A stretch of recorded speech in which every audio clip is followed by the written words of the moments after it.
Hey. Welcome to Canadian Metal Part 5, the Rush years. Yes. Those Rush Working Man. And tonight we're going to talk just about Moving Pictures, my favorite Rush album. And Roll the Bones. Clearly the greatest rock and roll record of all time. Or Vapor Trails or whatever. Yeah, Counterparts. But yeah, beyond just listening to music and talking about music, we also like to watch documentaries about music. We had... on Twitter, I'm forgetting exactly who suggested this, but we had a suggestion this week of, why don't you guys do a show about documentaries?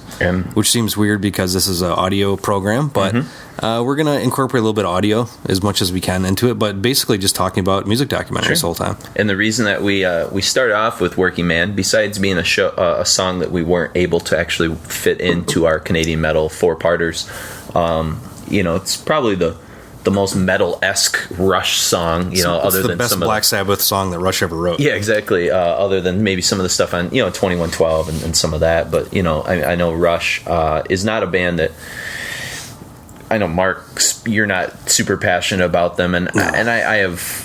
I like a few records here and there, but I don't. I don't hate them, but I don't own any of their records. Well, it was something that, Tom Sawyer, when I heard that as a kid, it was a sweet song in seventh grade. Like, oh my god, this drum, this 42-piece drum set's unbelievable. Mm-hmm. But I don't really have a whole lot of nostalgia or keep up with. Well, I think Rush is one of those bands where people who get into them, I think of I Love You Man or whatever, where it's just it's a diehard thing. It's like Iron Maiden or Priest or something, and that's cool. And it's just never been my thing. Although my mom, when she was a waitress, waited on Rush at a restaurant that my mom and several of my aunts used to work at, where the esteemed... Did Geddy Lee give her a good tip? I don't know. I have to ask her. But the esteemed Pete Hundy was the busboy. That's where my mom... What city was this in? This is in Elma, Michigan. What the hell were they doing in Elma, Michigan? Were they touring on their way to Detroit? They must have been... Maybe they were playing a show at CMU. And they stopped at this restaurant there. So, yeah, pretty crazy. There you go. So there's my small world connection.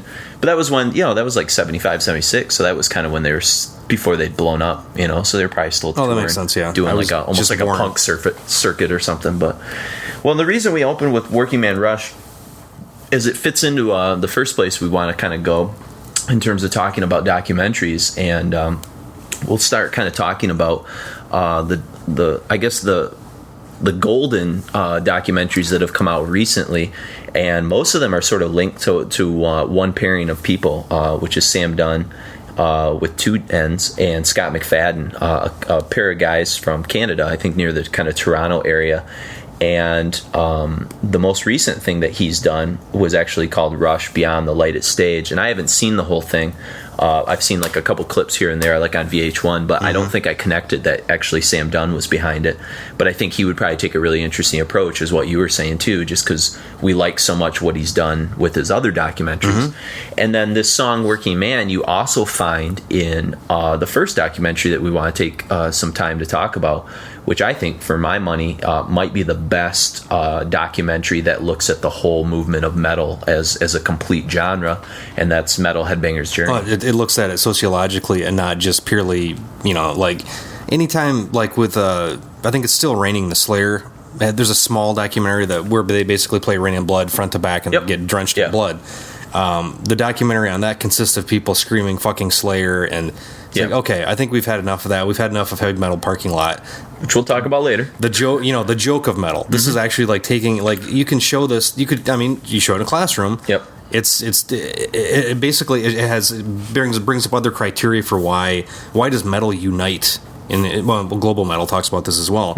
But this one force that unites across all cultures and age groups and everything. Sure, and ethnic barriers and all kinds of other things. And and he himself is an anthropologist, and so for those of you, I know a lot of probably listeners have seen the film because it's pretty popular amongst metal circles, especially even with extreme metal fans, because he doesn't shy away from looking. He's not myopic in a way. And even on the DVD, there's a 20-minute or 30-minute black metal special feature on the bonus disc, because he took a lot of flack for the stuff that was in the film. I guess when it was initially shown before they put it out on DVD, because they thought he was taking too much of the sensationalist side of black metal, which, it's easy to do. It's tempting, especially if you're trying to sell and market a movie. What lends itself best to black metal? You're not talking about the eccentricities of the music, but the culture of black metal, because he's a cultural anthropologist. So I can see why he would look at the role of Satanism and violence and all the sensational aspects. But I guess he took some flack from it, and so he felt like he wanted to put together a more complete picture of black metal on the bonus disc. I think the black metal special feature doesn't. He's showing it at a bar in Norway. Yeah, and Gaul from Gorgoroth, or ex-Gorgoroth now, is sitting in the back drinking some red wine, looking very satanic. Well, and then of course the famous scene, the one scene, as I show this to a lot of people who haven't seen, or don't know much about metal, is of course the scene where he's holding the wine glass and they ask him where he's in his house, right? Showing his paintings and stuff. Yeah, where he says, well, what do you think the primary thing with black metal is? And he kind of pauses, and then it's like an 8-second pause, at least. And they Satan, it's and people, I know people have told me, they're like, who is that guy? Scares me a lot. And then I'll give him a little more background, he's gay, he's adopted a kid, and all these other weird. He's intense. Yeah, he's very intense. But he looks at violence. He looks at the role of sex, the role of violence, the role of religion and Satan and stuff like that. I think a highlight for me on a personal level is when he really kind of explores religion and music, and he's talking to Tom Araya and asking him about well, you're Catholic, so how can you write these kind of songs and stuff like that, or how can you write an album title called God Hates Us All? And Araya's it's a pretty fucking sweet title, that's why. And there's some, I feel like he gets some actual real journalist questions out of these guys, instead of the cursory gloss over still of that metal show type. And so I think Headbanger's Journey fulfills something that I think satisfies people like you and I, who have maybe had a chip on our shoulder about the way that metal maybe has been looked at before, from an angle of documentaries and stuff like that. I think it's taken up until this point for a lot of serious journalism to actually be done, because it takes a while for a genre or movement to have staying power before it's even worth people's while to talk about it, or to be able to reflect upon it, And I think I had a pretty good feeling about the documentary as soon as I saw that he was wearing a Slaughter of the Soul shirt. He wasn't wearing a Lamb of God or Slipknot shirt, or something where although I think Lamb of God is they're interviewed in it. They seem like nice guys, but I just don't care about. And I have no problem with those guys, because they're great gateway bands. They're bands that when they got popular, you and I were already into extreme stuff. So Slipknot, by comparison, really didn't seem that vitally interesting, or on, And so nothing against those guys, But then of course, when he's talking about violence and lyrics, and he pulls out Autopsy, Severed Survival and stuff, it's okay, so this guy is a legit metalhead. He's not. I think my thing is, if I would have been, I really enjoy the movie, but this is the instance where it would have been a great a documentary series. A 10-part thing where you could get actually deep into different aspects. Speaking of which, Mark, that's my transition point. Yeah, speaking of, very clever. Yeah. See, we're well trained as journalists here. There is a documentary series that's coming out in 2011 called Metal Evolution, the series, which is being produced by Bangor Films, which is the film company that's put out Global Metal, Rush, Beyond the Light at Stage, Metal Headbanger's Journey, and then a documentary we'll talk about in a few minutes, Flight 666, the Maiden one. And I guess it's going to be an 11-part series that has been put together, that's going to focus on the different metal genres that he explores in that sort of family tree. At the beginning of the opening credits. And stuff like that. So that's going to be really cool. I guess they just upped it from 8 episodes to 11, and they have a contract with VH1. I'm not sure. Maybe hopefully they're 45 minutes to an hour or something like that. There's never going to be enough to satiate people like you and I, because we would watch endless hours. Well, of this as it stuff, is now, VH1 Classic. How many times have we watched the different Judas Priest Behind the Music? Yeah, exactly. The actual series that I don't know. I won't bring them up necessarily now, but those classic album stuff, and we'll definitely talk about the role that VH1 plays, and certainly a Metal Headbanger's Journey. I know a lot of people.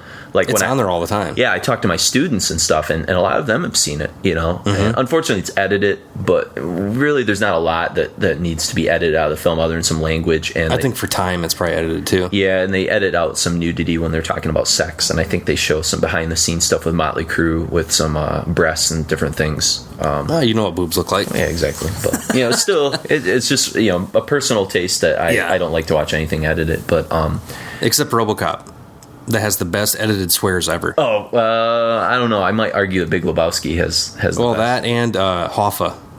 Oh, I've never seen the edited Nicholson? Hoffa. Yeah. Oh, because they drop the F-bomb all the time. Oh, okay. But so it's frick you, frick your mother, frick your father. Okay. It's quite entertaining. Well, Lebowski finds all those creative ways to swear in the movie. Yeah. And so they have to find creative phrases that fit over it, and there's some pretty classic ones. But so this Metal Evolution series, it's something I guess to look forward to for extreme metal people.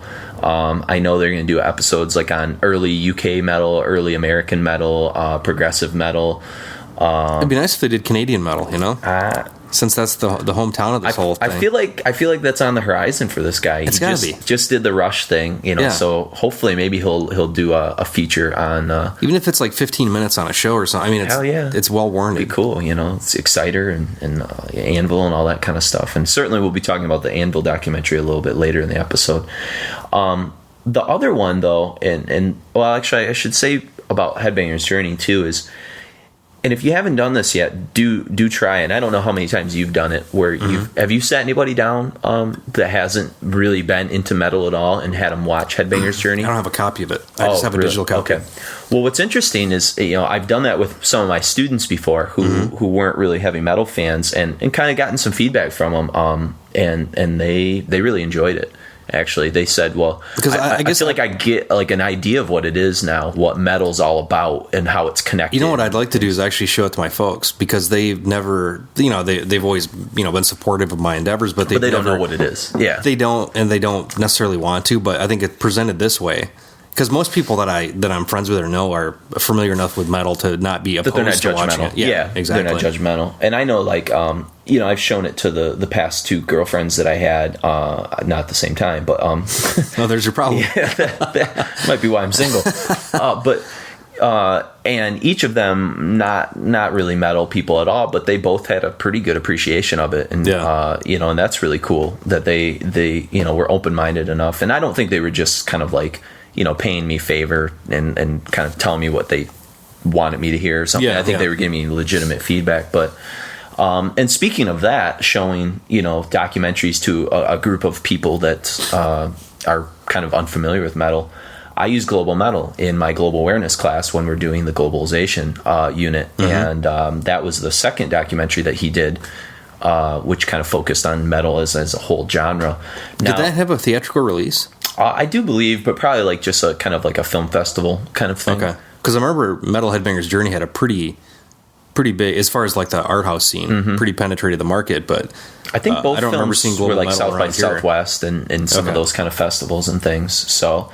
Now, I'll let you tell your story, I guess, about global metal, kind of your mixed feelings that you had on it, and then I guess I'll tell you about some of the success that I've had with it. And plus, I don't have I've never even seen if there's like a tagline or anything on the box itself, like explaining exactly what it is. Mm-hmm.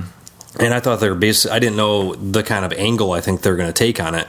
And a lot of the bands they're playing, doesn't System of a Down figure into it? I don't.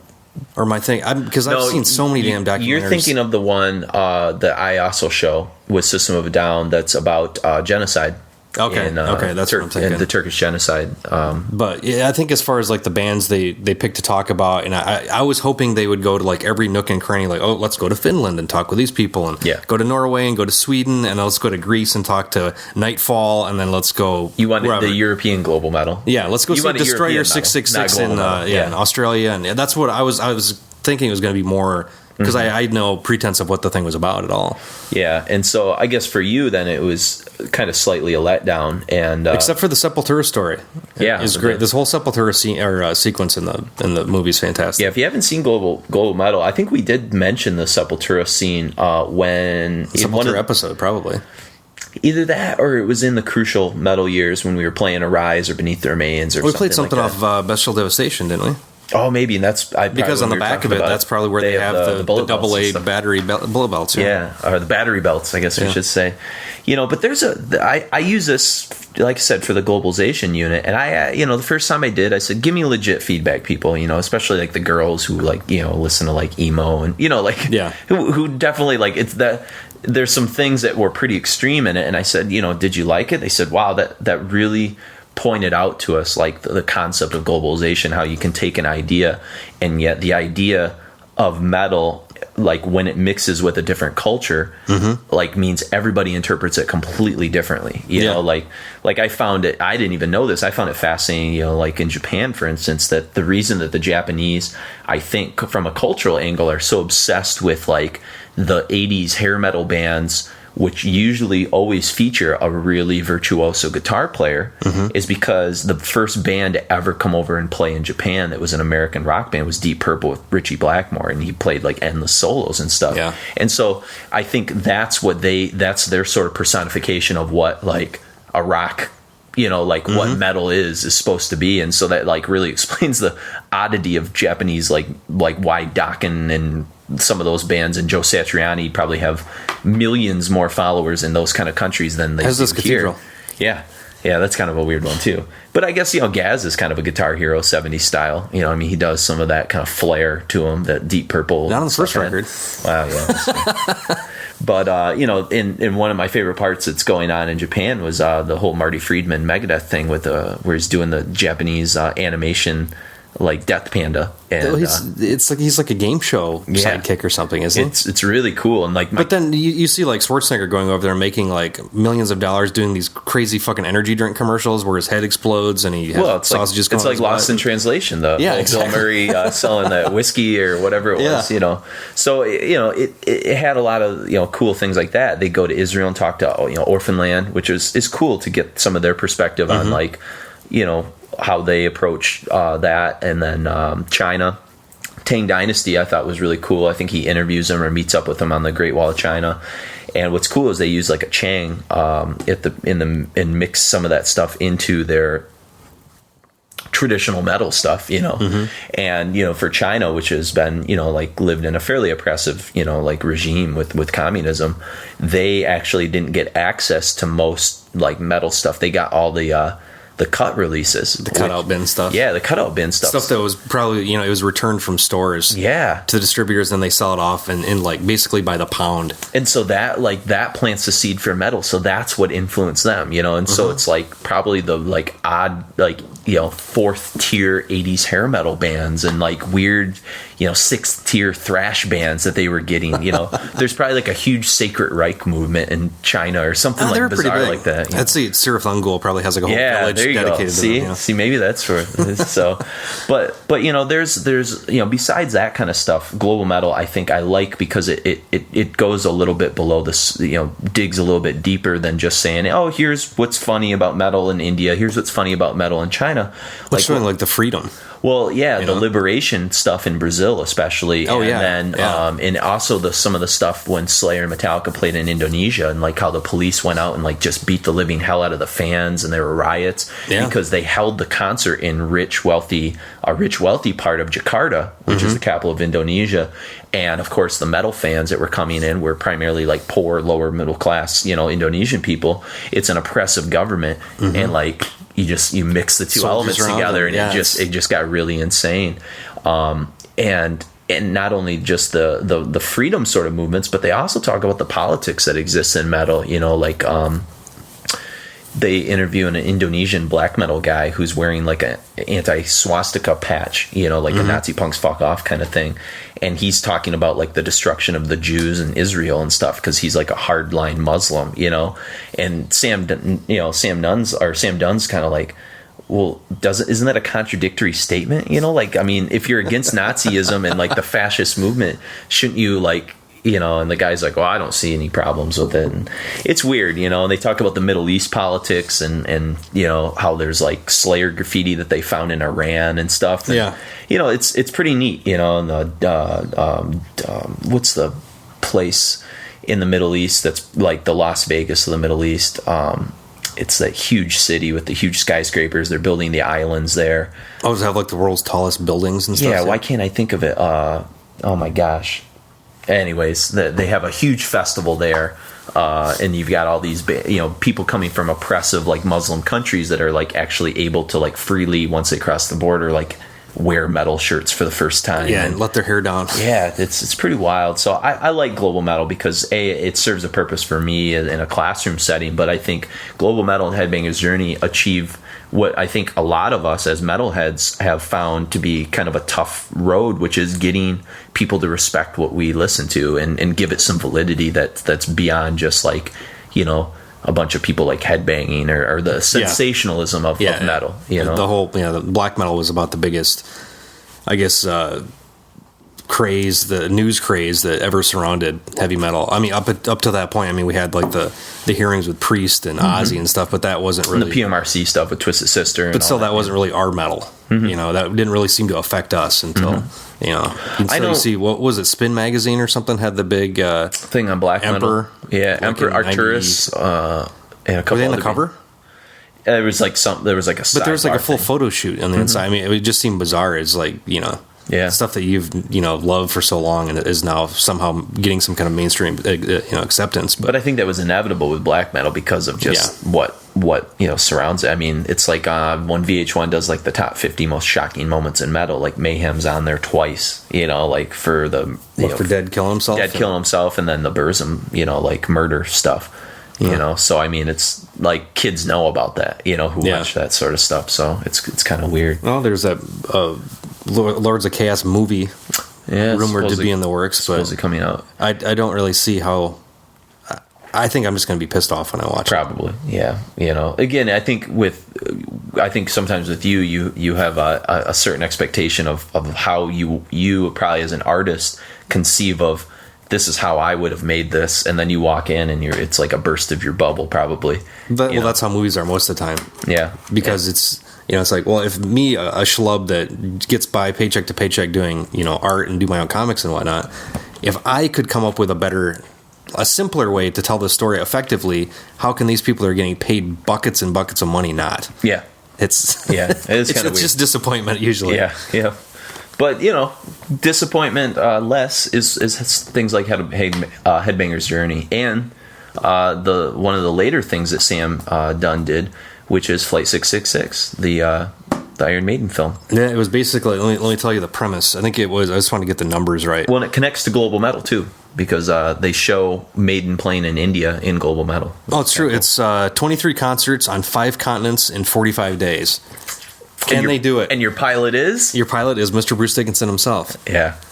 They have Ed Force One, this I think it's 747 that's basically been equipped to carry all the crew, all of their gear. I think almost all like the stage rigging, like everything. It's pretty unbelievable. And it's a neat film. I don't know if they actually have some like a list of the countries. Oh yeah, they do. It's I think it's. I'll show you. It's the back. Yep, there it is. So it was like Mumbai, Perth, Melbourne, Sydney, Brisbane, Tokyo, Sao Paulo, Brazil, Santiago. I mean, just like really like places basically they'd never gone. I mean, outside of some of these, they'd never actually gone to before. Yeah, and just seeing the reaction to some of the like these kids that. I mean, a lot of the kids they're kids. They're like teenagers. Yeah, and how excited they are. Like the Iron Maiden has penetrated that deep into the culture that. Well, I don't know how it works. And to take a global message to places that probably don't get to see almost any concerts, of any mainstream bands, rock, pop, or, And seeing, I mean, some of these kids are singing all, like they followed this, I think this one kid specifically, and he's singing along all the lyrics, and at the end of the whole show, he's like hugging this other guy and there's weeping. And it's like a really sentimental moment. It's like they're Beatles or they're Elvis. They've waited that long, and that's like, you never get to see this stuff, so let's just let it really soak in. But yeah, it's a pretty poignant movie. It's definitely worth checking out. Yeah, and I know our buddy Luke, who's an active listener of the podcast, he was telling me that his wife, who's not really into metal at all, she saw Flight 666 with him, and she's kind of like got a new appreciation for for Iron Maiden, because I mean they come across as just great normal guys, like guys you'd want to hang out with. Yeah, like Steve Harris the whole time on the plane. I mean, he brings his kids along as well, but the whole time he's on the plane, he has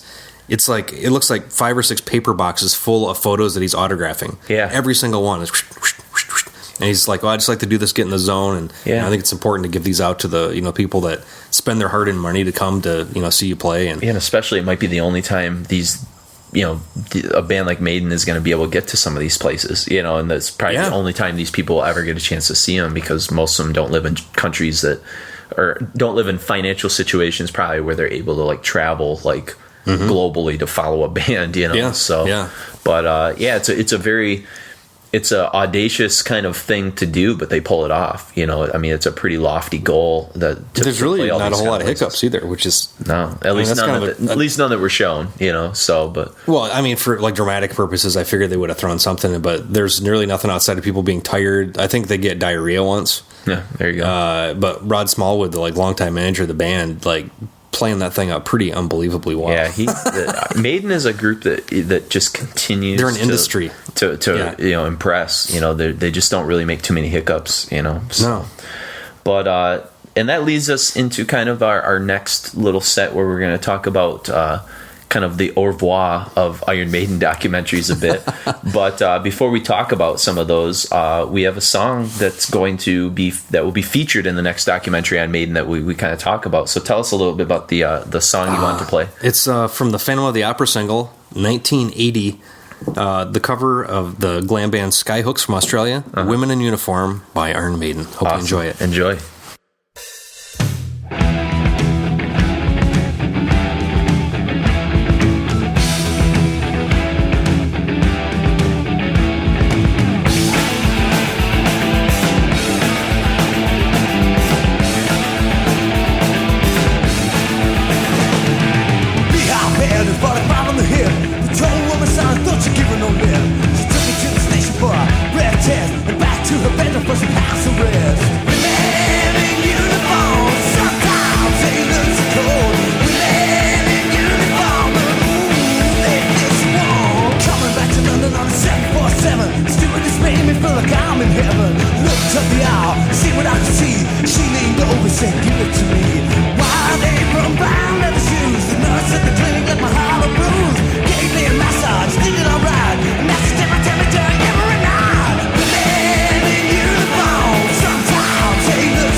Let's have some fun. Women in uniform, sometimes they look so cold. Women in uniform, ooh, they feel so warm.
Sometimes they feel so cold. Women in Uniform. That's Iron Maiden. And which documentary by Iron Maiden would you find an explanation of the importance of that song? Let me look through our pile here. Well, that's one thing. Between the two of us, I think we probably have like almost a week worth of Iron Maiden stuff to watch. But this one came out in, when is this, 2000? Something. 2004 it came out.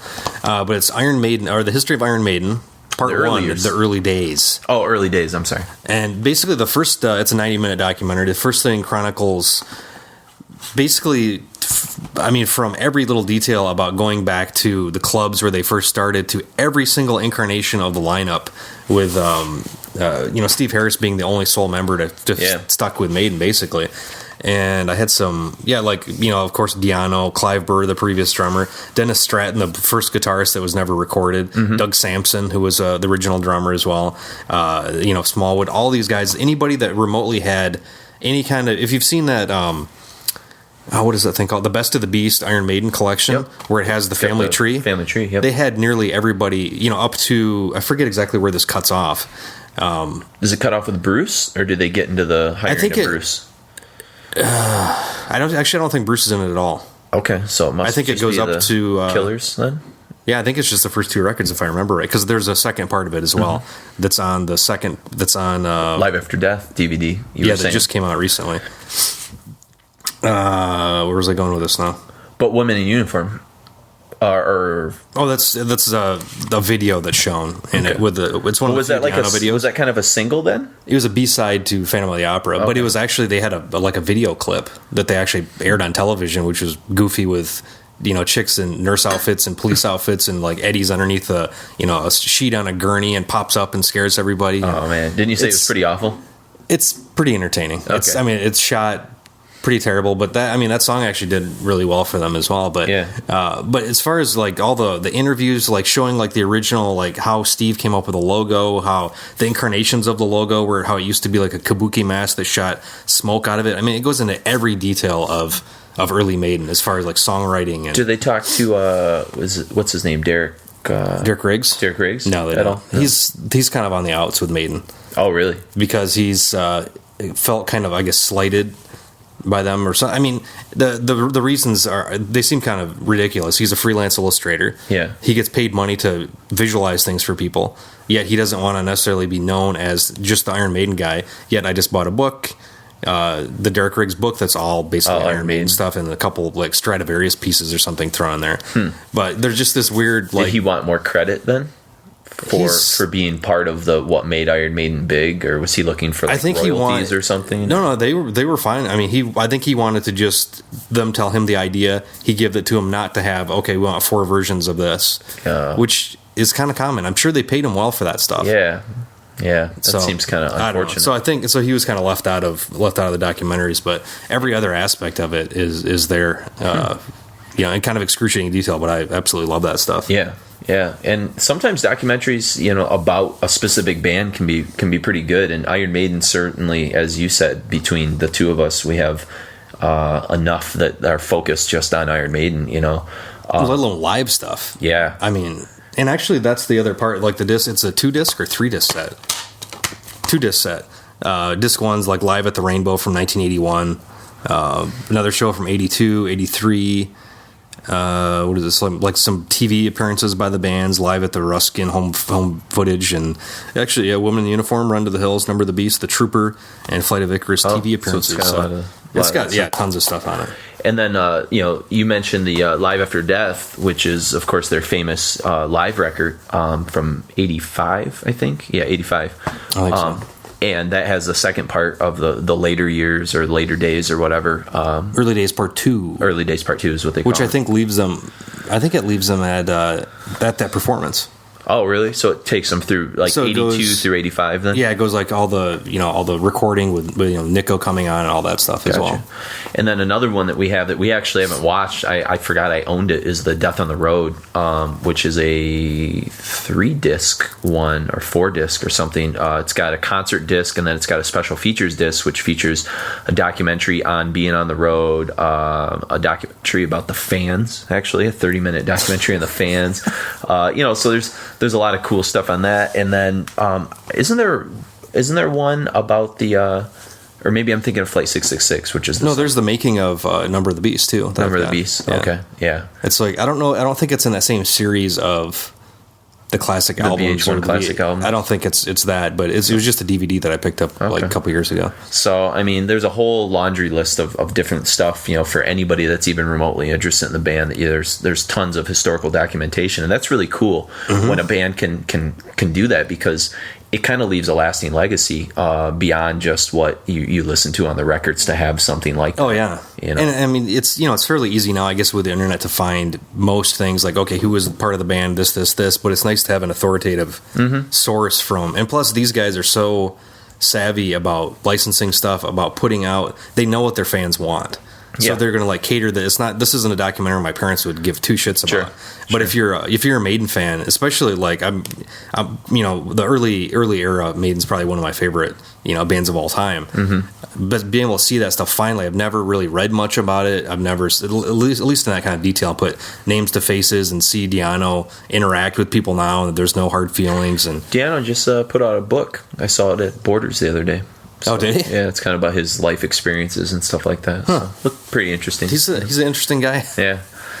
And one that I didn't mention in the last one, when you kind of like more of a cut and dry kind of documentary, but it was we've been talking about VH1 so much because a lot of these Iron Maiden ones appear on VH1, was the Story of Metal, which was a 4-part documentary, and it's pretty cut and dry. I mean, it's good. It's just very general, straight to the point. It doesn't deviate into extreme metal at all. I mean, it does focus on Priest, Black Sabbath, Deep Purple, the bands you'd think they would concentrate on. It barely mentions the big four other than Metallica. Like Megadeth gets one mention, Anthrax, Slayer, but that's kind of sad that for 4 parts that you can't get into that stuff. Yeah. And then it talks about the 90s stuff with Marilyn Manson, but I had it in my notes and forgot to mention it. But go to Metal Headbanger's Journey if you haven't seen any of these yet. That's a good starting spot. And if you do happen to catch it on VH1, it's worth sitting and watching, but definitely not worth purchasing or anything. But I guess getting back to bands that a documentary solely on specific bands.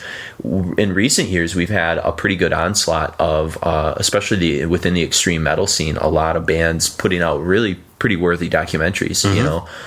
The 2 best I think that come to mind are the At the Gates and the Cannibal Corpse ones. I mean, the At the Gates, this came out last year, I believe, didn't it? Yeah. Anders Bjorler. Yeah, and it's called The Flames of the End. Yep. Yeah. Which is pretty. It depends if you're a person that doesn't like subtitled movies. Which, get over it. Come on. Yeah, the rest Swedish. of the world has to They're deal with. They're not going to talk in English to you. Has to deal with this all the time. So, even the fact that that it is subtitled, I was still absolutely transfixed. Yeah, watching captivated, really. And them going back to old rehearsal spaces, and basically, it's kind of a who's who of the underground talking on this thing as well. Yeah, it's pretty neat. And what this and Cannibal Corpse both have in common is they both, I do believe, got 10s in decibel, which doesn't happen very often. Especially for, I don't know. It's if you look on Netflix for death metal DVDs, concert DVDs, there's a ton of them. Yeah, and half the time they're not worth. I mean, usually anytime I buy one, it's got to have an extra. It's got to have a documentary behind the scenes, something on. Otherwise, what the hell is even the point of? Yeah, very few live things do I want to see. We're not going to really talk too much about live per se DVDs specifically. Unless it's a documentary. What do you really say about it? Yeah. But I think the one that really takes the cake. I mean, the Cannibal Corpse, the 7 hours and 20 minutes of 3 total discs. footage. Yeah. This documentary is akin to the Maiden, both of them put together, the Maiden early days, with how specific, and I mean, you've got to. Actually, I'm not a huge Cannibal Corpse fan either, but I think this DVD is absolutely brilliant, and the way they've got it set up is where you can actually watch the normal 3-hour documentary, which is also broken up into chunks. So, I don't really care about the corpse grinder section. I think it's set up into it's by album, 87 through 95 is part 1, and then 95 to present. So they stop after Chris Barnes leaves after the bleeding. Yeah. So if you're just more of a corpse grinder fan, hey, I just want to watch that. The second go part, to town. Yeah. But then there's all this behind the scenes stuff where they're talking with, with Vincent Locke, and I mean, just where's the bonus thing here? Yeah, talking about merch, touring, Metalocalypse. I mean, it's every aspect of their career is represented on this thing. Yeah, and so if you're looking for for kind of the definitive kind of documentaries on bands, I think, besides the Maiden stuff, I think At the Gates and Cannibal Corpse, if you're an extreme music fan. And I'm not a huge Cannibal Corpse fan, and I purchased this just, I mean, I like Cannibal Corpse just like you do, but it's not like a band I talk about a lot. Well, and I wasn't necessarily like, oh, sweet, a Cannibal Corpse DVD. I can't wait to watch the documentary on it. Because so many people recommended it to us that it just kind of had an overwhelming sense. It was one of those things like, just go out and buy it. And not often do people use that card, but... Yep. And if the right people use it, I think it was Albert and Chris Dick from Decibel that both said that. But, this At the Gates one, goes into... it starts talking about the grotesque. It goes in the early years, talks about, each specific record on there. And then it intercuts it with some of the reunion stuff from 2008 when At the Gates kind of, did a reunion. Mm-hmm. But, continue to, actually. Yeah. And one thing, Frederick Nordstrom's on here being interviewed. Yep. And and one thing too to say is on the Slaughter of the Soul reissues, there's a really neat studio documentary about how they made Slaughter of the Soul, which is pretty good. It's pretty. I mean, it's only a half hour long, but it was worth. I mean, if you're a fan of the record, or big fan, I've owned 3 different versions of it. But the Let's Go thing, they talk about how he ran across the studio with a microphone. No, it's for Suicide Nation when he's doing the suicide. Oh, that's right. Suicide. He's like running past a microphone because they didn't have the equipment. No special effects or anything. So. And I guess speaking of things like for every At the Gates like successful documentary, you have a band that puts out a documentary that kind of falls a little bit flat. And contemporary of At the Gates from Gothenburg would be the Dark Tranquility. What's the name of the Where Death is Most Alive. Okay. And I mean, it's not horrible. It's just not terribly exciting. I think Andrews Broiler actually did this as well. Oh, he did this as well? I'm almost positive. And that's another thing for Anders, who's one of the guitar players for At the Gates. I don't know what kind of film experience he had prior to putting together the At the Gates one, but it's pretty awesome. Well, I think he's documented a lot of. He's been kind of like keeping footage for all these years. But then, I think it's just kind of been like something that eventually kind of came to the surface. But let me see but the way they released this, it kind of had the same push in a way that the Flames of the End had, but yet in the end, it kind of fell short in terms. Beautiful packaging. It's got like a live disc and whatever. It seemed more. It looks more impressive than it actually is. But just they get into a lot of the nitty gritty with Dark Tranquility, but there's not the enthusiasm with the guys they're interviewing. Mm-hmm. The thing, I mean, a stupid thing that really bothers me a lot is it sounds like they're walking on gravel, and it sounds like they've got a mic like right by their foot, like you hear every crunch like it's an Oliver CD or something. Yeah. But it's just kind of boring. Yeah. The only thing I really remember about it is when they go to like their original, like this shack that they used to practice in. It had like some in the wintertime. Had some of the graffiti and different things still written in it. But yeah, ultimately, one I guess to avoid or maybe rent, but definitely wouldn't buy. But okay, it's not Anders. In the last few years, though, a lot of the classic bands have been putting together, like on their reissues, a lot of like cool documentaries. And a few that we want to talk about are Morbid Angel, Cathedral, and Carcass, 3 kind of big earache bands who have kind of done some cool things. I guess talk about the Cathedral one, because I own it, but I still haven't gotten around to watching it. It came out, I think, 2009. They reissued Force of Equilibrium for the, I don't know how many time now, but they have a documentary in there. It's like, I think it's about 45 minutes long. And they talked to Dave Patchett. Yeah, it's Return to the Forest, where they actually get the original lineup back together and talk to everybody, except they don't have Mark Ramsey Wharton or anybody on there, but it's basically, or Mike Smale. They don't talk to Smale? Ah, damn. Well, it's because they're hanging out, and it's like it's set up how the Carcass one is like they're just kind of chilling at a bar. They're hanging out at a pub. They're like, okay, we're gonna get you guys some pints and sign this release form. Thank you very much. Yeah. But actually, the Cathedral one, they actually like walk around quite a bit and like, okay, here's where we like we couldn't figure out what our name was gonna be, and then we look up and hey, there's this cathedral. Why don't we call it like? There's some other preface before Cathedral, like Black Cathedral or something. But they go into things like that. They actually go to Dave Patchett's house with Lee Dorian, and they're showing like the original pencil sketches for the cover and the painting, and I think it's fantastic. It's really neat to see and hear, because Lee Dorian loves to talk too, so you get to hear him. Yeah, we've had a few beers with Lee Dorian before, so But that one's especially if you don't have the record, that if you don't have Force of Equilibrium, definitely go out and get that thing. It's worth that. Yep. I think it's worth rebuying it. Tell you the truth, I've done that with several other things. The Morbid Angel one I think is great, even though it doesn't have Trey's not interviewed, or is Pete. Yep. It's basically weird. It's Dave Vincent, and then it's like one of their tour managers. Yeah, and I think Jim Morris from Morris Sound. I think the most interesting Scott thing Burns. on that for me, outside of the story, the tour stories of them doing all kinds of ridiculous shit and getting in fights, is actually all the studio process stuff. Like, okay, on Trey's solo here, we actually used this head unit and did a little bit of reverb and did this. This was all pre-digital, so just that kind of studio stuff I love to hear about too, which could really bore people, but I really like to know the nitty-gritty of how this stuff works. So I guess if you have a high-level interest of bands like Cathedral and bands like Morbid Angel, those are ones kind of worth checking out. Yeah. I watched the Morbid Angel one on the plane ride this summer, probably the plane ride to Australia or to LA or whatever, but and I kept my interest the whole time. The ones I really love though are the Carcass ones, which haven't been put as one, but you have to buy their whole back catalog. They're over the course it's like of what was it called, like Coroner's Report or Sickness Report or something. And those are great. I mean, Jeff Walker has very, very dry wit, and he's incredibly entertaining. Yeah, and all those guys are great. I mean, they get Mike Amat, they get all the big participants, to sort of talk about all that stuff. They didn't get Mike Hickey to come back. They didn't. No Mike Hickey. Did they get? They didn't get Carlos either. I don't think from Swan Song and stuff. I don't think so. I don't remember that at least. It's disappointing. But we gave him odes on the Black Star Swan Song episode.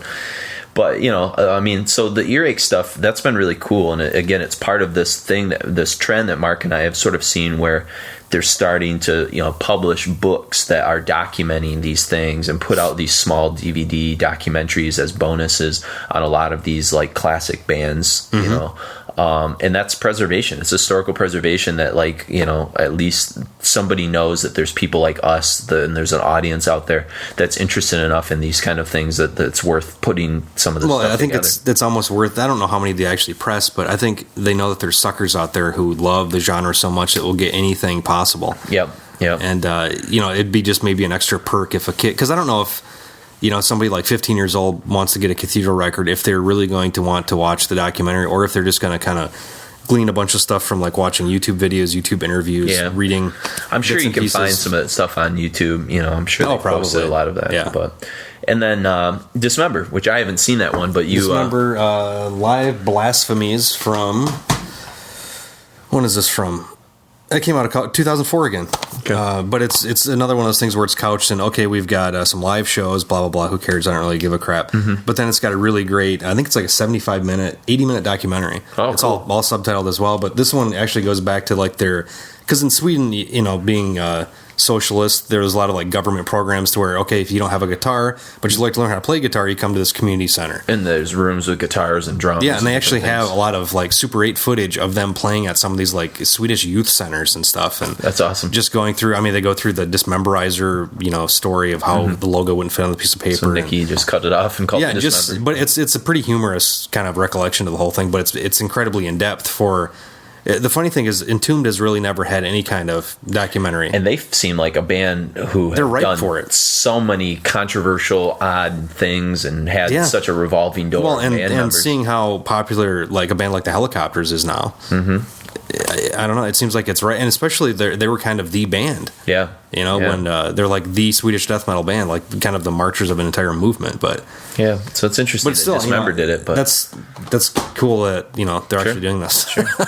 And besides this trend with some of the more extreme metal stuff, you've seen also there's I guess a trio of documentaries we want to mention that are band specific, but that actually kind of have a thesis to them, which is the sort of triumph over adversity. Over adversity, yeah. And the three documentaries. And the funny thing, it's different levels of triumph as well. Yeah, you've got on the very, very bottom level, you've got a band called Akrasakata, which of course we're an Iraqi metal band.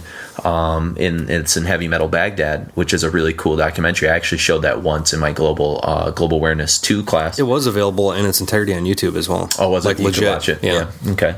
And they're a band that, of course, dealing with the Iraq War and the oppressiveness and stuff, couldn't grow their hair long. I just Can remember wear Slayer t-shirts. Yeah. I just remember like they were like playing a live show and the power was like cut off and stuff, not like on purpose, but because of bombings and stuff like that. Yeah. It was very, it's a very kind of stressful atmosphere. And now these guys are in the U.S.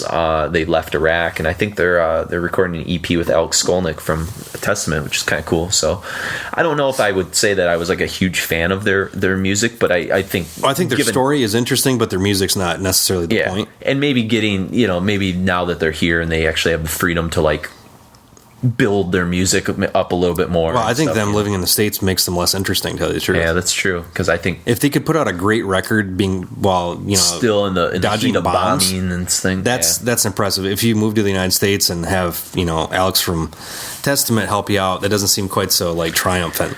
Yeah, but I think probably the documentary. It's a success story, I guess. Draw them. It's kind of like the other documentary, Anvil, the Story of Anvil, which was one of the best titled documentaries. Yeah.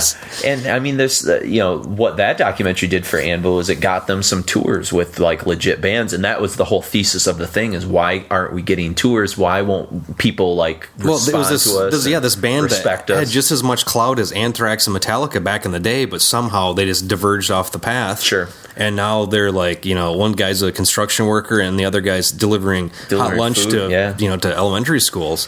Yeah. And by the end of the film, it's just like, it's a tearjerker. It's a great, actually perfect movie. The triumph that they go through, and I'm sure most of you have seen Anvil, and if you haven't, my gosh, go. It's on TV. I watch anytime it's on. I can't stop. But, it's fantastic. I gotta watch the whole thing. And then on a really almost a level where you enjoy the documentary, but in some ways you want to just slap everybody in the documentary because of the sort of whining and crying. Well, it's showing like at what level of success certain things really start to like the types of, I guess, like mental breakdowns that happen in some kind of monster Metallica movie. Yeah.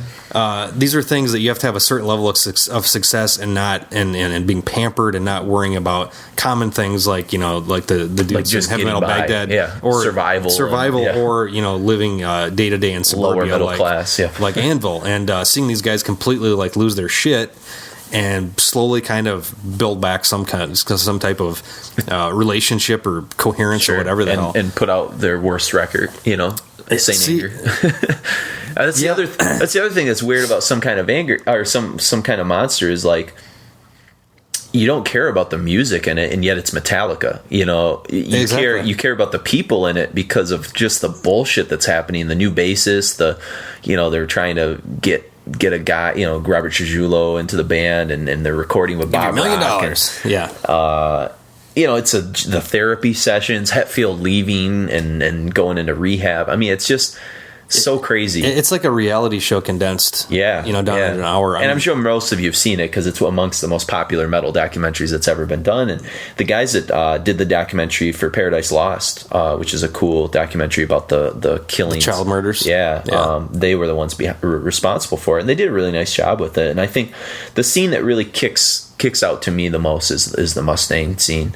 I respect Mustaine as a musician. I do not. He must be so fucking hurt to 25 years later to still be hinging his success and all this on something that happened that long ago. Yeah, get over it, dude. Yeah, well, people have these sort of psychoses, and the fact that he felt abandoned by them because of his drug use and kind of kicked to the curb instead of them trying to get him help. But then he went on to form a band almost as successful as Metallica. I'm with you. Without being able to sing. But these guys are coming from a different place. Yeah. So, but they are getting along now because they're part of this. They played Diamond Head on stage together. They're part of the that's probably the first time they've played together in years. I know, but. Before we get into our next song and our next kind of movement, one other thing we wanted to mention was the VH1 Classic Albums thing that you can get a hold of those on DVD now. There's been ones for, we've seen the ones for Def Leppard. I've seen the one for Black Sabbath Paranoid was great. Black Sabbath Paranoid, Electric Ladyland from Jimi Hendrix, British Steel, Judas Priest was pretty entertaining. You know, even like the Nirvana's Neverminds and stuff. They're pretty well done. Well, the cool thing about it is it's album centric, and I mean, you can see the producer like going through. Okay, here's Dave Grohl adding the rhythm or the backing vocals onto this track. Or whatnot. I mean, it's very specific in some sense, but it also is like the cultural kind of happenings around that record, ramifications. Yeah. It's good stuff. And so any of those are. I mean, the Genesis one I thought was great. I'm not a Genesis fan. It's just the way they're constructed is really interesting. The Doors one for the first Doors record. I mean, they're just well done. You know, and I think they're VH1, but I think BBC was also responsible for part of it, which makes sense. Which makes sense. As such a class. Yeah. Yes. But the next place we're going to go is we're going to look at specific genres, and we're going to subgenres, I guess we should say.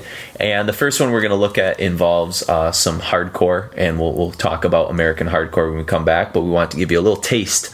Little White Minority from Black Flag minus Henry Rollins. This is Chavo on vocals. This is from the Jealous Again from 1980. Whoa, early stuff. So enjoy some White Minority from Black Flag. Then we'll talk about some subgenre.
It's as if we were just there a minute and 7 seconds ago. I know, we are part of the White Minority. Yeah. American hardcore. This is one I've only seen little bits and pieces of. It was based on the book American Hardcore, A Tribal History by Stephen Blush, who was a noted magazine writer and concert promoter for years. But it basically documents 1978, 1986 era of hardcore punk, you know. Okay. Bad Brains, Black Flag, DOA, MCD, Minor Threat, Circle Jerks, all that kind of stuff. But actually interviewing a lot of the bands and going through, I mean, a lot of the whole, I mean, basically like hardcore and punk was like pre-metal, you know, in a lot of ways very similar. The whole kind of do-it-yourself attitude, the way they toured, to the point of like, okay, we get in a bus and if we didn't have somebody's house to stay at, you know, basically they almost kind of created this network of places to play and, places to stay. And basically you don't even have enough money to fill up the gas tank of your car in a lot of these things. Well, and I know in one of the documentaries that I show in my class, which is about Nirvana and Black Flag and kind of the alternative scene in the 80s, the college rock scene. It's called Left of the Dial. They talk about how they couldn't play shows at normal places. There would be only one place in a town that would actually have bands like Bad Brains and Black Flag and Dead Kennedys play, and it became like a circuit. It was called like the college circuit essentially, and so you would go in Athens, Georgia, where REM was from, and there was like a place you played, and then you could play in Atlanta, and there was only one place, and it was like one day it would be Black Flag, and then another day it'd be REM, then another day it'd be like Sonic Youth, and then it would be Bad Brains, and and it's like Michael Stipe talks about I was following Henry Rollins on tour essentially, like we were just following like all the same kind of places. So it's one that it's one I should have seen years ago, and I always meant to see it. And I mean, it came out in 2007. It's not that old. But no, it's just because it's a scene. It's the kind of punk that I think I identify with more because it's closer to. Well, it's more aggressive, extreme. It's more Circle Jerks and I mean, as far as like speed and screaming cross. I mean, like DRI and COC and all that crossover stuff that happened. And, SOD. Well, they probably don't have anything on SOD because SOD is kind of somewhere in the middle of everything, but just basically going into the whole this suburban kind of everything sucks. What are we going to do about it? Well, it's a reaction to Reagan, essentially is what hardcore, exactly. American hardcore was. I mean, that's the one good thing. Without Reagan, we would never have hardcore. We might not have might not have a lot of college radio, the pissed, even the Sonic Youths and the REMs. We wouldn't have great movies like Cobra or Commando either. Yeah, that's true. We wouldn't have all the... Or Missing in Action. All the great action movies of the 80s. We could do a podcast on Reagan and violence and... Reagan's effect on pop culture. That's an entire college class, I think. Oh, sure. Without a doubt. Just like, Nixon's impact on late 60s culture as well. Yeah. It's pretty dramatic. But how come George W. didn't really cause the same amount of artistic... There was very, System of a Down was the only mainstream band that was writing entire albums essentially about just how fucking horrible life was in the 2000s and all the hypocrisy and bullshit. It seems like everyone else was just kind of in Happy Land or something. Even fucking Rage Against the Machine was broken up in the 2000s. We didn't really need them in the 90s. Some good George that's songs. true. That's true. Silence is Deafening and some different kinds of things. But yeah, it was kind of odd that even in a mainstream sense that there weren't more bands. I mean, if the Dixie Chicks and System of a Down are your main in Kanye West or the main, it really tells you something sad about what's happened to our culture that I don't think people care. We can't produce enough anger and angst to rally about something. It's we lose ourselves in our own bullshit that we don't have time to kind of be socially conscious on that level, but that's a shame. And speaking of social conscious and hardcore and all that stuff, another one that I really like, and I don't think Mark's had a chance to see this yet, but Don Letts directed for IFC called Punk Attitude, and that one's really cool because it does bring in that was from a couple years ago, I do believe, and it does bring in Dead Kennedys are in it, Black Flag's in it. So at the end of it, they talk about Fugazi and Minor Threat and some of that stuff, and they connect it to, the 90s kind of stuff with Green Day and Nirvana and some of that. But what I like so much about the documentary is it really goes back and starts talking about, Velvet Underground, Stooges, MC5, bands that you and I are way into. And then it works its way up through the New York Dolls into the Ramones. And of course, then, the Sex Pistols, the Clash, and all that kind of stuff. But it's really well done, and it's not for TV, it's not edited or anything, so it's rough around the edges the way a punk documentary really needs to be. It's not edited for language. Yeah, exactly. And and again, you might say, well, American hardcore, punk, that stuff's not necessarily within the confines of metal documentaries, but I think as music fans, which I'm hoping most of you are music fans, you can have a appreciation for some of the other stuff that is, I guess, non-metal. And a few I want to just kind of mention or at least give a shout out to for those of you who are looking to maybe expand your horizons outside of extreme metal or metal. D.A. Pennybaker, who directed a couple of really great documentaries in the 60s, Bob Dylan's Don't Look Back, which follows him on his 1965 tour when he was touring for Bring It All Back, the record where he had Subterranean Homesick Space and some of the first electric kind of stuff, and it's where he went to England, and it's cool. It really captures some reality of what Dylan was really going through. Was this when he was basically kind of skirting the lines of folk and people were really getting... He hadn't gone electric fully. He hadn't done the 65 Newport Folk Festival, which is where he plugs in and people go freak crazy. Out. Yeah. This is early 65, late 64 when he's gone over and stuff. And, Donovan's in it, Joan Baez, some other people. And it's cool. It's really well done. Feels really real, like a fly on the wall kind of documentary. And then a couple years later, Pennybaker did the Monterey Pop Festival, where he filmed, basically the first music festival in the world history that was an international kind of thing, where, Ravi Shankar at the end, and that's where Hendrix lights his guitar on fire, the Who destroy all their instruments. Great performance from Janis Joplin. Otis Redding was there. So that's a really neat one. I show that in my class. You've got Scorsese did The Last Waltz, which is about the last concert that the band played, and the band was Bob Dylan's backup band on Blonde tour in 65, 66. You've got Gimme Shelter, the Rolling Stones one from the late 60s, where you actually see the murder from the Ultimate Festival from 1969 in December, when the was he a Hell's Angel guy? Hell's Angels were used as security, which was a very unwise idea. And this is really when the 60s were, most people say that Ultimate is sort of the end of the 60s. It's like the end of 60s idealism. It's 4 months after Woodstock, which was in August of 69. You have December 69.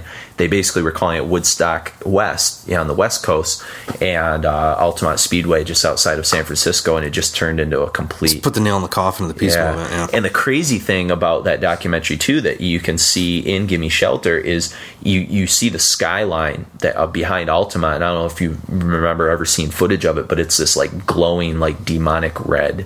It's like the weirdest sky. It looked like the world was going to sort of end and stuff. And then 2 more that I want to throw out, and maybe there's a few that you like that are kind of non-metal.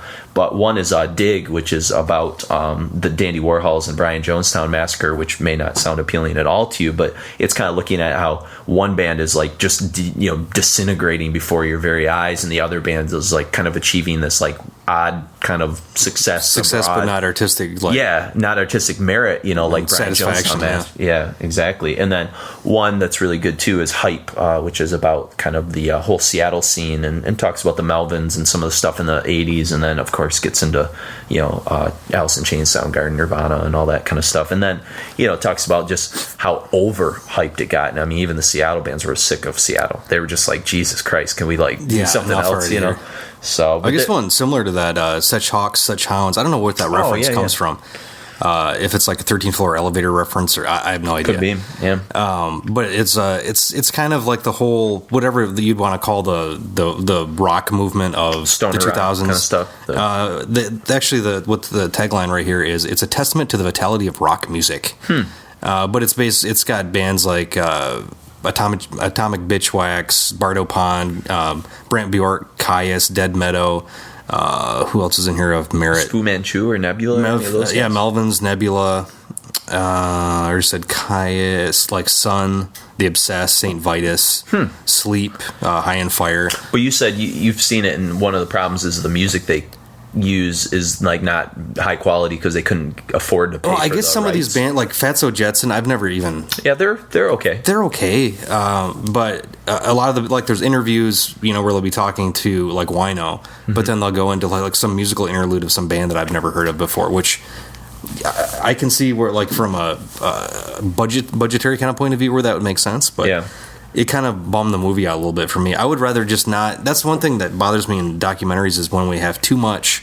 Okay, give me like 30 seconds of what a band's like on stage. Then let's like get back to it, or Sure. get the voiceover to kind of like tie it all back together. But just taking us out of the moment, playing a full song, and then coming back, it just seems like a time filler to me. Yeah, and the only documentary I've ever seen where that works is Monterey Pop. Because essentially it's just showing, there's a little bit of footage of like people interacting in it, but it's mostly just like Penny Baker just puts the camera on the band on stage and then shows you the crowd reaction. But there's the whole LSD conceit of that is that things going on. And this is documenting an event, that event. Sure. Okay. That makes sense to me. Yep. But if it's just purely we're talking about this nebulous thing of rock music. Yeah.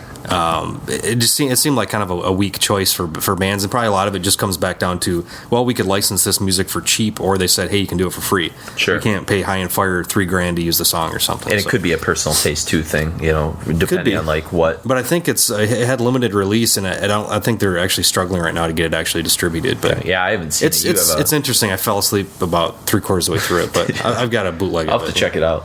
And then another, were there any non-metal ones that you kind of gel on that you think of? Or that Respect Yourself, the story of Stax Records. Oh, okay. I thought it was absolutely fantastic. I don't remember much about it because I saw it about 3 years ago. Mm-hmm. But I immediately went out and got some Isaac Hayes stuff and 2 or 3 other artist stuff. I forget who the other ones were right now. Off of Stax. Booker T and the MGs. Yeah, I got a couple of their records. They were like the house band that played on most of the Stax records. But like Stax records compared to Motown, Stax was like the more the grittier, the more. It was the groin stuff. It was they were the It's stuff Rolling you'd have sex Stones to Motown's Beatles. Yes, Let's exactly. put it that way. Exactly. So I was immediately more drawn to that, more rough around the edges, more honest, and and I'm a huge Sam and Dave and Otis Redding fan, and Rufus Thomas, and there's a lot of really that great stuff just kind of stuff. really struck a nerve because I was like, why does everybody get such a boner about Motown music? Like, I can appreciate it, but there's not one like specific band that really jumps out. What's interesting, It's so spit and polish, and this is like all the fury. This and is the emotion, the sort of grittiness to it. It was in Memphis, so like it had more of that raw Southern kind of attitude towards it, the soulful kind of stuff.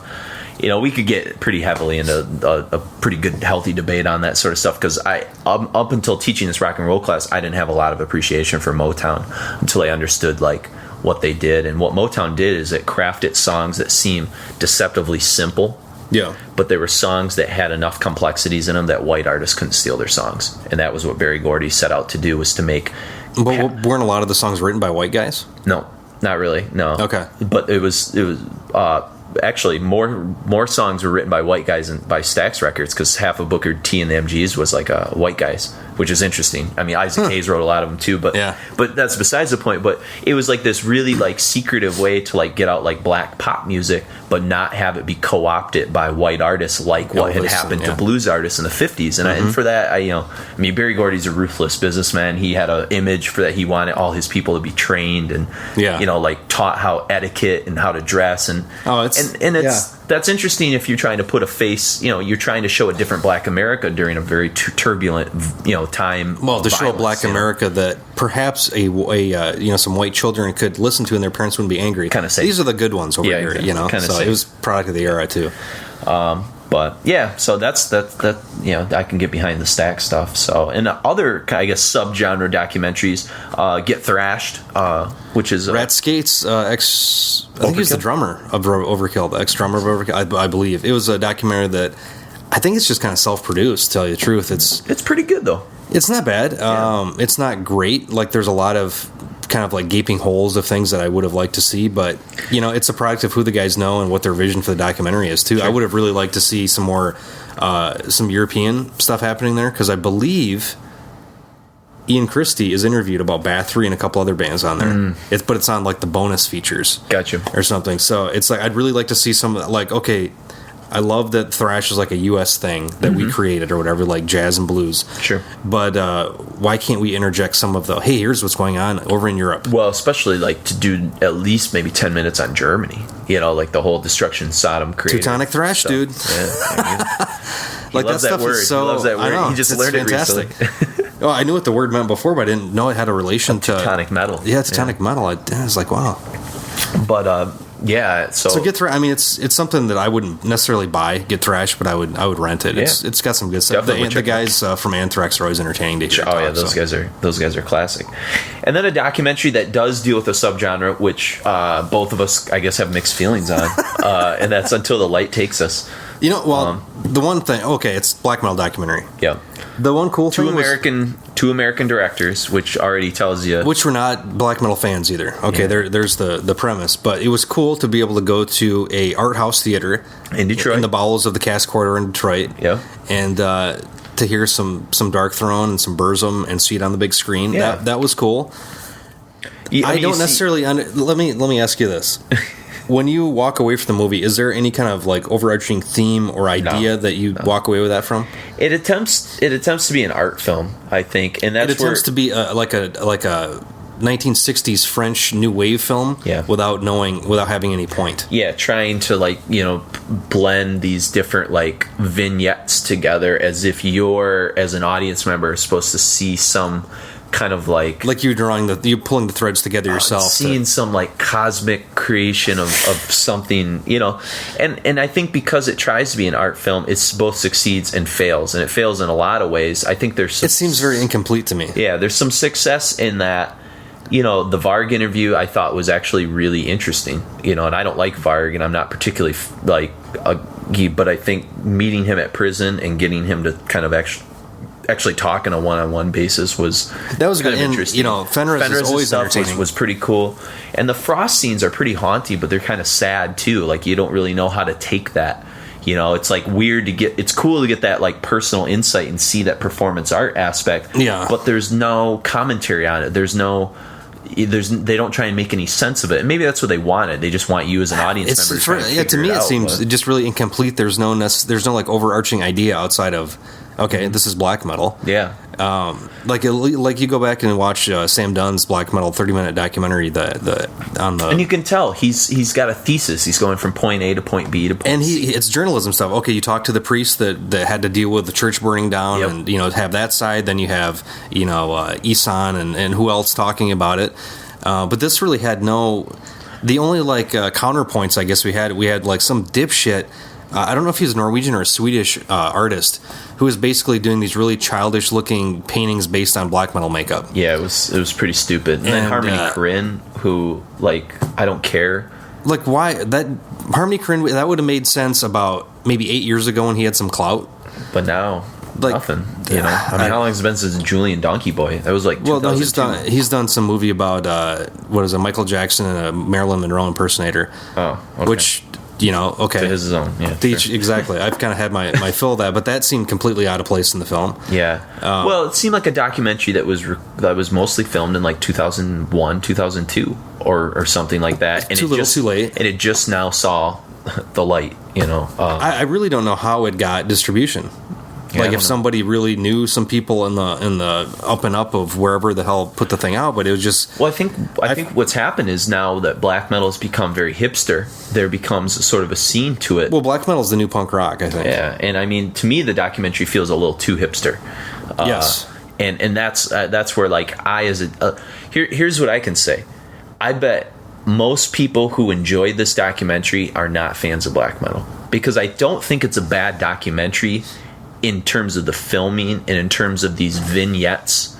But I think if you know anything about black metal like we do, you see the total I feel like I was incompleteness. snookered by watching you it. see the whole incompleteness of it. Yeah. I could see showing this to like a film class of non-metal fans, and they'd be like, wow, this is really deep. There's some really interesting characters. There's some psychosis. There's some weird... I mean, the stuff that Fenriz talks about like upper, rich, white, middle-class art of like non-oppression, suburban art and stuff. Yeah.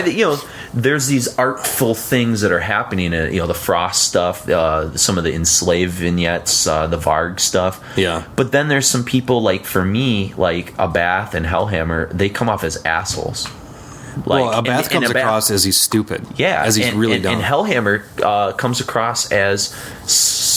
And maybe he is a guy that doesn't have any remorse about any of the shit that's happened. And to me, I feel like some of these guys have to escape the juvenileness of what they did. Like Samoth has talked about it. Bard has talked about it. Isan and Slade. All those guys have said we were kind of dumb. We were involved in some bullshit. And I feel like Hellhammer kind of still finds it amusing that, all the church burning, all the murders and all that. And he kind of just comes off as an ass. And I was like, maybe he's just an asshole. I don't know. Yeah. They're very well could be. Bath and Immortal, their comments on it are pretty asinine too. And again, that's director's choice. Who knows what snippets he takes? Who knows what he doesn't? Exactly. Yeah, because they've got to basically take whatever footage they've got and make something out of it. And there's like almost 3 hours of like extra footage, which is on a bonus stitch, which I just am ordering because that seems infinitely more interesting than the actual movie. What I really want to see is Fenriz's heavy metal lesson or black metal lesson or whatever it is. Yeah, and there's 45-minute. There's 20-minute interview with Enslaved, which I think for us, like we're huge Enslaved fans. There's a 12-minute interview with Chris Garm from Ulver, which I think would be pretty, because 18-minute Immortal interview. We'll see how that goes. Yeah, we'll see how they come off on that. So I guess, I don't know. It's worth maybe renting and seeing for yourself, but I have a feeling if you're a diehard metal fan, you might come away with some of the same conclusions of like it just seems like incompleteness. Even if it's almost like a propaganda piece to get people to spark their interest in black metal, but once you know anything about it or get into it, you're like, what did I just watch? It's not this mystical weird thing. You learn 10 times more from the 30-minute Sam Dunn documentary than you do from, or read a couple books, read a couple magazine articles. I mean, even as flawed and full of lies as Lord of Chaos is, or Lords of Chaos, at least it has some factual historical accounts. things going on. Yeah. So, But anyways, I mean, that's the one that has gotten a lot of attention in the last couple of years, but is well, not it's a one black metal to do the first art house black metal film. Yeah, exactly. Although I would have much rather seen. Actually, that's not true. If you go back a couple years now, The Misanthrope by Mr. Nocturnal Culto himself. Oh, yeah. He scored that. He scored that. I haven't seen that. He shot it too. Did he? Yeah. Okay. It's basically just a. I've seen bits and pieces of it. It's just kind of a weird hodgepodge of his life, and I think I guess it makes it, from what I've seen, it makes more sense. It kind of shows what exactly is happening inside his mind. Well, he's actually a guy that's part of the scene. He's not an outsider filming this. Yeah. And I think if you're not a fan and you're not there's a 20-minute person, thing, or not, it's not 20, it's 10 minutes of him headbanging next to R Noir playing live on stage. Yeah. And then some commentary in between. That's sweet. It's just okay. And this is showing, it's more of a documentary style of following someone's life. They show some recording of Dark Throne and stuff like that too, which is cool. But and then I guess when you move away from you get further and further away from people, you get the feeling that most of the documentaries we've talked about up to this point came from people that were part of this movement, but then you also get had reverence for have reverence, and then you get the last part we want to talk about here are documentaries that I guess are irreverent or satirical in terms of what they're sort of looking at. And I've only seen clips of Heavy Metal Parking Lot. It's not very long. I mean, it's only about, I think, maybe 12 to 14 minutes. Yeah. But I mean, which was an MTV thing of people going to a Judas Priest concert and Dokken was opening. That's true. But it's basically what I was talking about earlier with the whole, the Slayer talking about the fans thing. Yeah. People screaming, taking off their shirts, showing how much they can drink, how much they love these bands. One lady said she was going to jump the bones of Rob Halford, which is just a classic line now. It's just such a classic moment. But and you got to take into account at the time, I don't know what this was, 83? 86, I think. Was it 86? Yeah, I think it was the Turbo Tour. Or either that or it was the Defenders of Faith tour. Okay, but still it's showing that if you put a microphone in front of someone's face at that time, they flipped out. They lost their shit. They thought they were going to be famous. This is pre-reality television kind of stuff, Yeah. And really, there's no point. Actually, Hulu had Heavy Metal Parking Lot on there, for free to stream. Mm-hmm. And I don't really understand what all the hullabaloo is about. I think it's just because it's funny. I think it's funny, and I think heavy metal, because of we have to bring up probably maybe the definitive heavy metal statement of all time, which is Spinal Tap. I think, which is still lovingly done. I think with Spinal Tap, and you see a real life Spinal Tap almost if you watch Anvil, except you're actually rooting really for these guys because you care about them as real people. But I think heavy metal has lent itself to extremes, and anything that has extremes is always going to be able to be kind of poked fun at. And I think Heavy Metal Parking Lot is it's the reality of Spinal Tap. It's 16 minutes or 12 minutes or whatever it is of real and actually Spinal Tap. It is showing a facet of heavy metal that I like to completely ignore. Exactly, which is the fandom, and then a lot. It's if you're Catholic and you're devout and you don't rape children, then you have that other capacity of people that are other part of people, the priests that like to make their way or whatever. Sure. I mean, there's always that bad part of whatever scene you're in, I guess.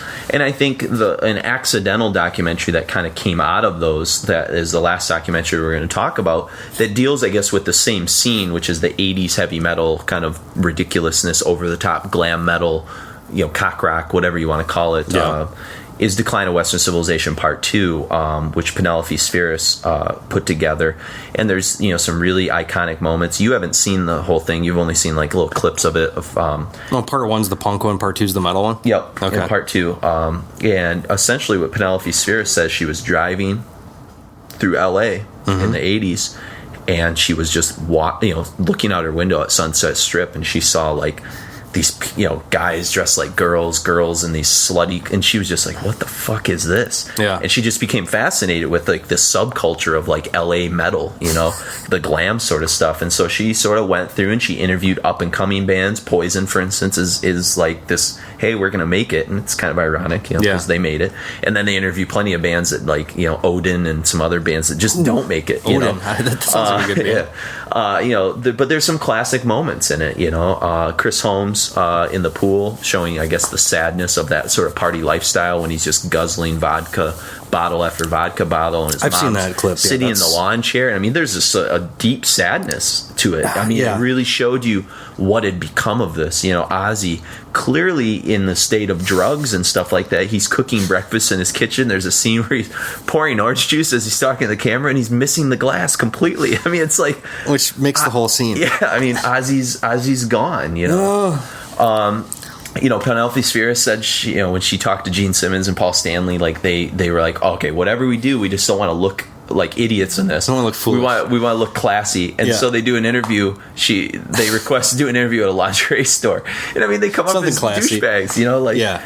But again, it's interesting. It's really focused on that sort of '80s subculture, that really popular like hair metal scene. But it almost seems like it's almost like the equivalent of what the Borat films were, almost to some extent, where you're letting the people make fools of themselves, you know, by putting them in the right situation. But there are some great moments in it. I mean, I feel like, you know, as a metal fan, I feel like I still got something out of it, because, you know, regardless of how maybe people into extreme metal like you and I want to feel about it, you know, that did a lot to promote heavy metal and put heavy metal from this kind of obscure genre in 1979, 1980 to like by 1991, the whole Metallica, world, the whole world knows about that kind of stuff, you know. And a band from LA that does kind of, you know, make it in the documentary is Megadeth. And Dave Mustaine does some really cool comments where he says, you know, the problem with LA in the 80s is everybody was a creep. Like, just the creepiest people, the creepiest place. and so it's cool, because at least when you watch it, you can at least cling on to what Mustaine is representing, which is this growing thing that was coming. You know, it was going to like supplant glam metal in a certain sense, and that's why, you know, we decided to end our show tonight with Megadeth's "In My Darkest Hour," which is the song that they play live on stage in the documentary. And this was probably the best song off So Far, So What. So Far, So Good, So Good, So What, yeah, which was a 1987 Megadeth record, and it's an ode to Cliff Burton, who had just died the previous year on tour after Master in Sweden, right? In Sweden, in a car accident. So maybe you know, that was the ultimate sacrifice. Cliff Burton dies in Sweden to spawn Swedish Death. Wow, maybe, yeah, that's pretty crazy. Maybe Ghost should write a song about that. That's my new Jesse Ventura conspiracy theory show. That's going to be the next episode. I like that. So, you know, a lot to think about, and a lot of different documentaries out there for those of you who maybe haven't delved into metal documentaries, or maybe you've just seen a couple of these. So, you know, let us know if we missed one that maybe you think is really cool. Let us know, because, you know, Mark and I are always up for checking out cool documentaries on a lot of this stuff. But, you know, let us know what you thought. You know, I mean, this was a different kind of show for us. It's, you know, mostly talking, not so much music. But if this is something you're kind of interested in, us doing things like this beyond in the future, you know, just give us some feedback on iTunes. Shoot us an email at requiempodcast@gmail.com. Check us out on Facebook, Mark and Jason. Or check us out on the website, where you can, you know, probably find some links to some of this stuff. Maybe. Yeah, I'm going to have some Amazon affiliate links as well as a list with some type of a link basically to everything on that we've talked about. Yeah, and then it's going to be lots to type in. And if you'd like to get your name associated with one of these episodes, if you'd like to donate any monetary donation, whoever donates the most amount per week will become that week's executive producer. Yeah. You can also be anonymous as well. Yeah. But if you'd like to be the executive producer of the show, you get a web plug and your name mentioned in the show, and our eternal congratulations and thanks. Lots of cool merch up on the website as well too. So, let us know what you thought. We're definitely interested in some feedback. So, all right, let's get to it with Megadeth's "In My Darkest Hour" to sort of take us on our sad, epic ride outside of the best of metal documentaries, I guess. So, hope you enjoyed the show. So, I had a good time. As did I. All right, I'm Jason. And I'm Mark. Enjoy.